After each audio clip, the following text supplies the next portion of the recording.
রমজানের রোজা যদি ইচ্ছাকৃতভাবে কেউ ভেঙে ফেলে অকারণে, আসে না এরকম লোক সমাজে, কি বলেন, অকারণে রমজানের রোজা রেখেছে, ভেঙে ফেলেছে, তাহলে সেই ব্যক্তির কাজা কাফারা দুনিয়াবি পানিশমেন্ট হচ্ছে, শরঈ সিদ্ধান্ত হচ্ছে 61টা রোজা তাকে রাখতে হবে।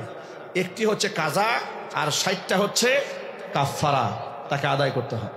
দুনিয়াবি পানিশমেন্ট সিরিয়ালে বাই সিরিয়াল। যদি 59টা রাখার পরে একটা রোজা ভেঙে ফেলে, আবার নতুন করে 60টা রাখতে হবে। এরা হচ্ছে শরীয়তের শাস্তি। কিন্তু ইবনে মাসউদ রাদিয়াল্লাহু তাআলা আনহু বলেছেন, একটি ফরজ রোজার তাৎপর্য এত বেশি, ইচ্ছা করে যদি কেউ সেটা ভাঙে আর বিনিময়ে যদি সে রোজা রাখে তার মৃত্যু পর্যন্ত, তাহলেও সে এক রোজার হক আদায় করতে পারবে না। সুবহানাল্লাহ পড়েন। সুতরাং রমজানের রোজা এটাকে হালকা করে দেখার কি কোনো কারণ আছে ভাই? কোনো কারণ নাই। রমজান মাসের রোজার ব্যাপারে আল্লাহর নবী সাল্লাল্লাহু আলাইহি ওয়াসাল্লাম বলেছেন, মান সামা রমাদানা ঈমানান ওয়া ইহতিসাবান গুফির লাহু মা তাকদ্দামা মিন যামবিহি ওয়া মা তাআখার। আল্লাহর নবী সাল্লাল্লাহু আলাইহি ওয়াসাল্লাম বলেছেন, রমজান মাসের রোজা যদি কেউ রাখে, মান সামা রমাদানা ঈমানান ওয়া ইহতিসাবান, বিশ্বাসের সাথে সওয়াব প্রাপ্তির আশায় যদি কোনো বান্দা রমজানের রোজা রাখে, গুফির লাহু মা তাকদ্দামা মিন যামবি, তার বিগত জীবনের সমস্ত গুনাহ খাতা আল্লাহ তাআলা মাফ করে দেন। ওয়ামান কামা রমাদানা ঈমানান ওয়া ইহতিসাবান গুফির লাহু মা তাকদ্দামা মিন যামবি, রমজান মাসে রাতের বেলায় যদি কেউ তারাবির নামাজ আদায় করে, বিগত সারা জিন্দেগীর গুনাহ খাতা আল্লাহ পাক বান্দার মাফ করে দেন। এই জন্য রমজানের রোজা বান্দাকে পবিত্র বানায়। তারাবির নামাজও, কিয়ামুল লাইল বান্দাকে পাক এবং পবিত্র বানান। সেই সবগুলি রোজা, সাহারি, তারাবি, ইফতার আমরা সুন্নাহ মোতাবেক রাখতে চাই। বলেন ইনশাআল্লাহ। সবাই জুড়ে বলুন ইনশাআল্লাহ। সেই ক্ষেত্রে আপনাদেরকে ছোট্ট করে একটা কথা বলছি, অনুরোধ জানাচ্ছি। আচ্ছা, আপনারা কি বিরক্ত হচ্ছেন? রমজানের রোজা আমরা অনেক কঠিন বানিয়েছি। আমাদের ইফতারের মধ্যে 10-12টা আইটেম না হলে আমাদের চোখ ঠান্ডা হয় না, ঠিক কিনা বলেন?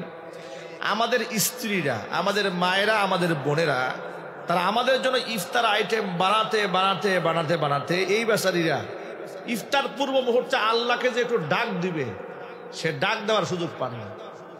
রান্নাঘরে আল্লাহু আকবার শুরু হয়ে যায়। কথা ঠিক নেবে ঠিক বলেন তো ভাই? বেশিরভাগ ঘরে এটা হয়। আমরা ইফতার আইটেম কমাই ফেলবো। সাহাবায়ে কেরাম একটি খেজুর খেয়ে সাহারি করেছেন, এক খেজুর দিয়ে ইফতার করেছেন। তারা এমন কঠিন জীবনযাপন করেছেন। আর আমাদের সামনে কত আইটেম থাকে। আমাদের খাবারের চাহিদা বাড়ে বলেই তো সমাজের অসাধু ব্যবসায়ী যারা আছে তারা দ্রব্যমূল্যের দাম বাড়িয়ে দেয়। পৃথিবীর মধ্যে একমাত্র দেশ বাংলাদেশ, পৃথিবীর দ্বিতীয় বৃহত্তর মুসলিম দেশ আমরা বলি এটাকে। এটা আমাদের জন্য কত লজ্জা। এদেশের ব্যবসায়ীরা রমজানে পরিকল্পিতভাবে কৃত্রিম ক্রাইসিস তৈরি করে দ্রব্যমূল্যের দাম বাড়িয়ে দেয়। ঠিক কিনা যদি বলেন? খেজুরের দাম তো ইতিমধ্যে বেড়ে গেছে। একজন আমাকে বলল, হুজুর 600 টাকার খেজুর এখন 900 টাকা। দাম অলরেডি বাড়ানো শেষ। যারা এগুলা করেন, আপনাদেরকে ছোট্ট একটা হাদিস বলে দিই। রাসূল পাক সাল্লাল্লাহু আলাইহি ওয়াসাল্লাম বলেছেন, কৃত্রিম সংকট তৈরি করে, খাদ্য গুদামজাত করে যারা মানুষকে কষ্ট দেয়, দ্রব্যমূল্য বাড়িয়ে দেয়, পরকালীন শাস্তি তো বড় ভয়াবহ। তার দুনিয়াবি সাজা হচ্ছে এই পৃথিবীতে তার দারিদ্রতা কোনো দিন দূর হবে না, কোনো দিন তার দারিদ্রতা দূর হবে না। সে চিরকাল ফকির থেকে যাবে যারা মানুষকে এই কষ্টটা দেয়। আল্লাহ তাআলা যেন আমার ব্যবসায়ী ভাইদেরকে হেফাজত করেন, জোরে কোন আমিন। রমজানের রোজা রাখবো একমাত্র আল্লাহর খুশির জন্য, ঈমানের সাথে, বিশ্বাসের সাথে। সাথে সাথে রোজা ভঙ্গকারী যত কাজ আছে সমস্ত কাজ থেকে আমরা বিরত থাকবো। নবীজি সাল্লাল্লাহু আলাইহি ওয়াসাল্লাম বলেছেন, মাল্লাম ইয়াদা কাওলা যুর, যেই ব্যক্তি মিথ্যা কথা বাদ দেয় না, ওয়ালা আমালা বিহি, মিথ্যা কাজও বাদ দেয় না, যেই ব্যক্তি মিথ্যা কথাও ছাড়ে না, মিথ্যা কাজও বাদ দেয় না, ওই ব্যক্তি সারা দিন না খেয়ে থাকাতে আল্লাহ পাকের কিচ্ছু যায় আসে না। জোরে জোরে কর নাউযু বিল্লাহ। রমজানে আমরা আমাদের জবানকে কন্ট্রোল করব, আমাদের চোখটাকে হেফাজত করব, মিথ্যা কথা পরিহার করব, খাদ্যে ভেজাল দেব না, ওজনে কম দেব না, মানুষের সাথে প্রতারণা করব না।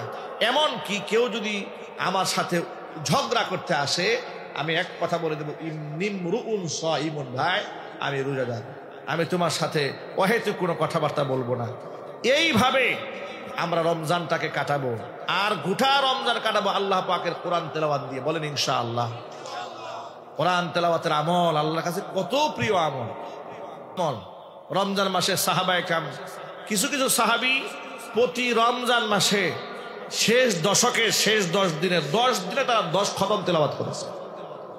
আল্লাহু আকবার বলেন। ইবনে মাসউদ রাদিয়াল্লাহু তাআলা আনহু প্রতি 3 দিনে 1 খতম কোরআন তেলাওয়াত দিয়েছেন। চিৎকার দেখুন আল্লাহু আকবার। আর আমরা 3 যুগেও 1 খতম কোরআন করি না। কি লজ্জা আমাদের জন্য। রমজানে নিজে কোরআন তেলাওয়াত করব, সন্তানদেরকে উদ্বুদ্ধ করব। রমজানে আমরা ঘুম কমাই ফেলবো। বলেন ইনশাআল্লাহ।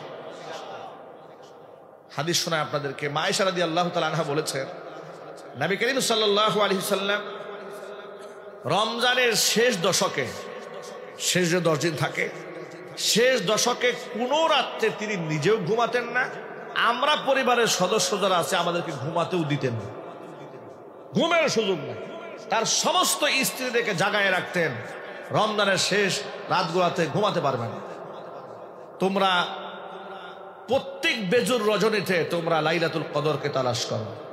এটা এমন একটা রাত, লাইলাতুল কদরি খায়রুম মিন আলফি শাহর, 1000 মাসের চাইতেও শ্রেষ্ঠ। এর মানে 84 বছর ইবাদত করলে যেই সওয়াব হয়, 1 রাত ইবাদত করলে তার সাথে বেশি সওয়াব আমলনামায় পাওয়া যায়। তাহলে সেই রাতটাকে হাতছাড়া করা উচিত হবে? হাত ছাড়া করার কোনো সুযোগ নেই। এই জন্য যারা শেষ দশকে ইতিকাফ করেন তাদের তো সেই রাত হাতছাড়া হওয়ার কোনো সুযোগ থাকে না। এই জন্য আপনারা চেষ্টা করবেন রমজানের শেষ দশকে ইতিকাফ করার জন্য। এটা নবী করিম সাল্লাল্লাহু আলাইহি ওয়াসাল্লামের এক গুরুত্বপূর্ণ সুন্নাহ। নবীজি সাল্লাল্লাহু আলাইহি ওয়াসাল্লাম প্রত্যেক রমজানের শেষ দশকে 10 দিন ইতিকাফ করেছেন। আল্লাহু আকবার বলেন। ইতিকাফ পুরুষরা করবে মসজিদে গিয়ে, নারীরা ঘরের মধ্যে ইতিকাফ করতে পারে।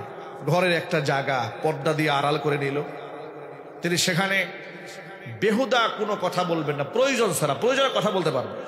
ছোটবেলায় দেখেছি ইতিকাফে যারা বসে তারা বুবা হয়ে যাইত, এটা আমি দেখেছি। মসজিদে গেছি, কোনো কথা বলে না, ইশারা দেয়, এরকম করে। আরে বাবা এরকম করে কেন? উনি ইতিকাফে বসছেন। বড় হয়ে পড়াশোনা করে দেখি যে না, আপনি তো প্রয়োজনে কথা বলতে পারবেন, কোরআন তেলাওয়াত করতে পারবেন, মানুষকে আপনি কিছু অর্ডার করতে পারবেন, পারিবারিক প্রয়োজনে কথা বলতে পারবেন। বিনা প্রয়োজনে মানে অকেজুল যে কথাবার্তা, এগুলো আপনি ফুজুলি কথাবার্তা বল